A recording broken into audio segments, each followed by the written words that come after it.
ఒక్కసారి ఊహించండి, ప్రపంచ చమురు రవాణాలో కీలకమైన సముద్ర మార్గం ఒక్కసారిగా ప్రమాదకర ఉచ్చుగా మారితే, భారీ ఆయిల్ ట్యాంకర్లు ప్రయాణించే మార్గంలో ఎక్కడో కనిపించని పేలుడు పరికరాలు దాగుంటే, నౌక తాకినా దగ్గరకు వచ్చినా ఒక్కసారిగా భీకరంగా పేలిపోతే, ఇప్పుడు పశ్చిమాసియాలో అలాంటి ఆందోళనకర పరిస్థితులే కనిపిస్తున్నాయి.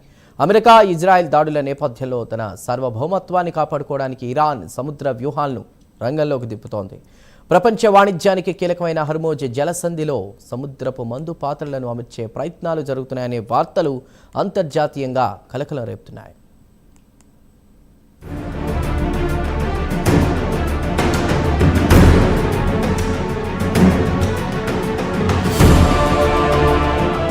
పశ్చిమాసియాలో ఉద్రిక్తతలు పెరుగుతున్న కొద్దీ ప్రపంచాన్ని ఆందోళనకు గురి చేస్తున్న అంశాలు రోజుకొకటి బయటికొస్తున్నాయి.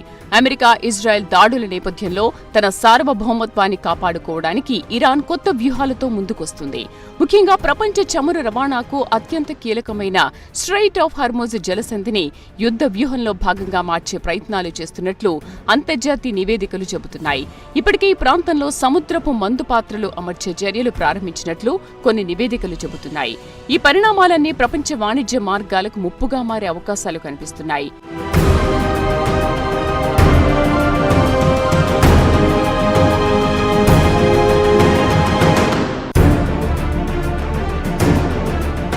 సిమెన్స్ పై అంతర్జాతీయ మీడియాలో కథనాలు వస్తుండటంతో ప్రస్తుతం దీనిపైనే చర్చ జరుగుతోంది.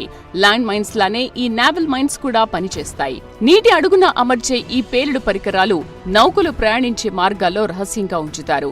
సాధారణంగా భూమిపై అమర్చే మందుపాత్ర మాదిరిగానే ఇవి కూడా శత్రు దళాలను అడ్డుకోవడానికి ఉపయోగిస్తారు. కానీ సముద్రంలో అమర్చినప్పుడు వాటి ప్రభావం మరింత తీవ్రమవుతుంది.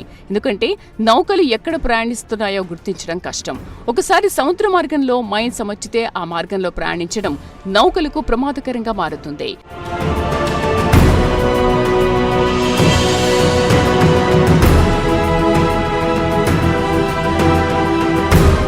సిమెన్స్ పనిచేసే విధానం కూడా చాలా ఆసక్తికరంగా ఉంటుంది.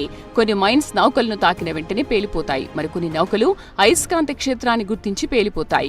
ఇంకొన్ని నౌకల ఇంజన్ శబ్దం, నీటిలో సృష్టించే ఒత్తిడి లేదా కంపనాలను గుర్తించి పేలిపోతాయి. అంటే నౌక మైన్స్ ను తాకకపోయినా వాటి సమీపంలోకి వచ్చినా కూడా అవి పేలేలా వాటిని రూపొందించారు. వీటిలో 50 నుంచి 1000 కేజీల వరకు పేలుడు పదార్థాలు ఉంటాయి.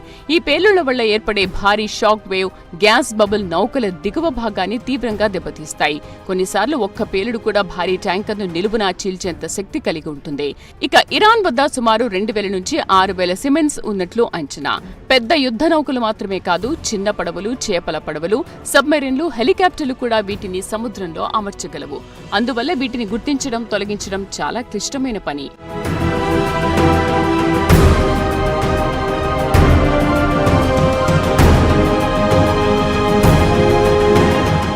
ఇక ఇలాంటి సిమైన్స్ ఇరాన్ వద్ద పెద్ద సంఖ్యలో ఉన్నట్లు ప్రచారం జరుగుతోంది. చైనా, రష్యా వంటి దేశాల నుంచి కొనుగోలు చేయడమే కాకుండా ఇరాన్ స్వయంగా తయారీ కూడా చేస్తుందని అంతర్జాతీయ కథనాలు పేర్కొంటున్నాయి.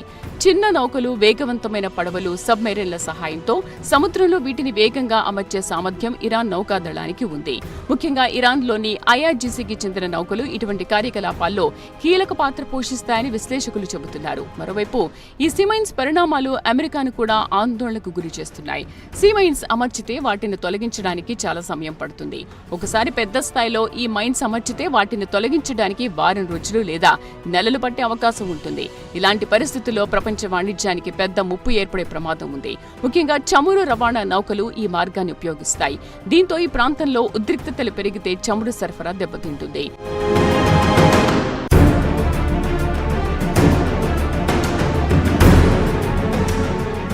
మరోవైపు సముద్రపు మందు పాత్రలు తక్కువ ఖర్చుతో ఎక్కువ నష్టం కలిగించే ఆయుధాలుగా భావిస్తారు.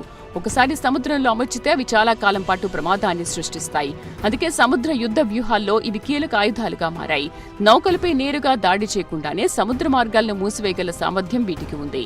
మొత్తానికి హర్మోజ్ జలసంధి చుట్టూ ఉద్రిక్తతలు రోజురోజుకు పెరుగుతూనే ఉన్నాయి. అయితే సిమైన్స్ వ్యవహారం తెరపైకి రావడంతో ప్రపంచం మొత్తం ఏం జరుగుతుందో అని భయంగా చూస్తోంది.